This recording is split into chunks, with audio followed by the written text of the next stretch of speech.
السلام علیکم، آداب، نمستے، good morning to all of you میرے بھائیوں، بہنوں، بزرگوں۔ میں آپ کے سامنے کچھ اشعار پیش کرنا چاہتا ہوں۔ مجھے یقین ہے کہ آپ غور سے سنیں گے اور سمجھیں گے اور ان پہ عمل کریں گے۔ کسی نے خوب لکھا ہے، کیا لکھا ہے اب میں آپ کے سامنے اظہار کرنا چاہتا ہوں۔ اے زندگی تو بتا تو میری کیا لگتی ہے، اے زندگی تو بتا تو میری کیا لگتی ہے، کبھی مجھ سے راضی تو کبھی خفا لگتی ہے، پھر اتنا درد دیا تو نے میرے سینے میں، پھر اتنا درد دیا تو نے میرے سینے میں کہ سانس لیتا ہوں تو زخموں کو ہوا لگتی ہے، تو سانس لیتا ہوں تو زخموں کو ہوا لگتی ہے۔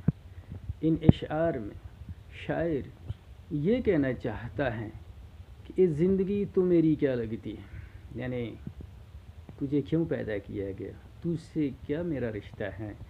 پھر آگے سے کہتا ہے کبھی مجھ سے راضی تو کبھی مجھ سے خفا لگتی ہے، یعنی کبھی غم اور کبھی خوشی مجھے نصیب ہوتے ہیں۔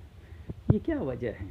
آگے کہتا ہے پھر اتنا درد دیا تو نے میرے سینے میں، یعنی جو دل ہے، دل سینے میں ہوتا ہے، اس میں کبھی درد ہوتا ہے، کبھی غم اور کبھی خوشی ہوتی ہے۔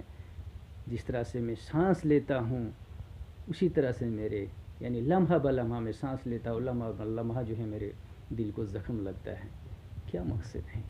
اصل میں اس کا مقصد یہ ہے کہ یہ زندگی جو ہے قدرت والے نے پیدا کی ہے کہ میں تمہیں آزما لوں کہ تم زندگی میں کیا کرتے ہو۔ زندگی کا مقصد عبادت کرنے کا ہے۔ اللہ تعالیٰ فرماتے ہیں، بہت ساری مقدس قرآن میں بھی اور دوسرے مقدس کتابوں میں بھی درج کی گئی یہ باتیں کہ زندگی کا مقصد پیدا کرنے کا یہ ہے کہ ذرا تم کیا اللہ کی عبادت کرتے ہو، اور یہ جو غم اور دکھ اس لیے نصیب ہوتے ہیں، یہ تمہیں آزمائش ہیں، تو تم ان میں کیا صبر کرتے ہو، کیا کام کرتے ہو، یعنی اچھا کام کرتے ہو تو اچھا ملے گا، برا کرتے ہو تو برا ملے گا۔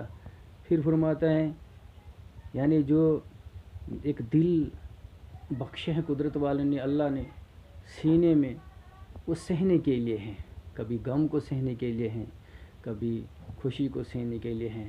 اس طرح سے کبھی قسمت میں جو ہے خوشی لکھی ہوتی، کبھی غمی لکھی ہوتی ہے، اس کا بھی کوئی مقصد ہوتا ہے۔ کبھی اپنے مقاصد میں، یعنی اگر محبوب کی طرف ہم لیں تو کوئی عاشق جو ہے اس کو اپنی محبوبہ مل بھی جاتی ہیں، کبھی اس کو کوئی خفا بھی ہو جاتی ہیں، تو پھر ہمیشہ اس کو اپنے دل کی طرح، دل میں جو ہے سانس جس طرح سے انسان منہ سے لیتا ہے اسی طرح سے اس کے دل کے اندر اس کے لمحہ بلمحہ یادیں آتی رہتی ہیں۔ ایک یہ ہیں، اگر عشق حقیقی سے لے تو اس کا اصل مقصد یہ ہے کہ یعنی زندگی کا پیدا کرنے کا مقصد اللہ کی عبادت کرنا ہے، اللہ کے فرامین کے مطابق، ان کے احکام کے مطابق زندگی کو گزارنا ہے۔ جو مصیبتیں، جو خوشیاں زندگی میں آتی ہیں وہ آزمائش ہوتی ہے، ان میں ہی پاس ہونا ہوتا ہے۔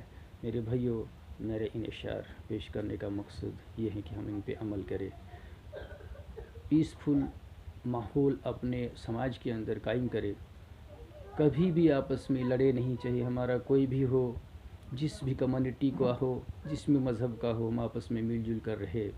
کسی کو قتل کرنا یہ بہت بڑا گناہ ہے، ہمیں آپس میں مل جل کے رہنا چاہیے تاکہ ہمارے لوگوں کا پیغام دور لوگوں تک جائے اور امن اور چین سے رہے، تاکہ ہم بھی ترقی کریں، ہمارا ملک بھی ترقی کرے، اور باہر جو جنگیں ہو رہی ہیں وہاں پر بھی ہمارے ملک کی نقل کر کے وہ جنگ ختم کرے، وہاں کے لوگوں کا قتل نہ ہو۔ اور دوسری بات یہ کہ ہم خدا کی عبادت کریں، خدا کو یاد رکھے۔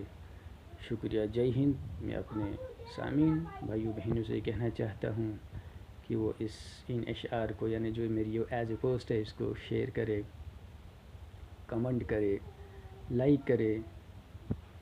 اگر دوستی میری آپ سے نہیں ہے تو چلو دوستی نہ صحیح، میری بھی ریکویسٹ ہے، میرے بھی کچھ مقاصد ہیں، اس لیے آپ اسے شیئر کریں۔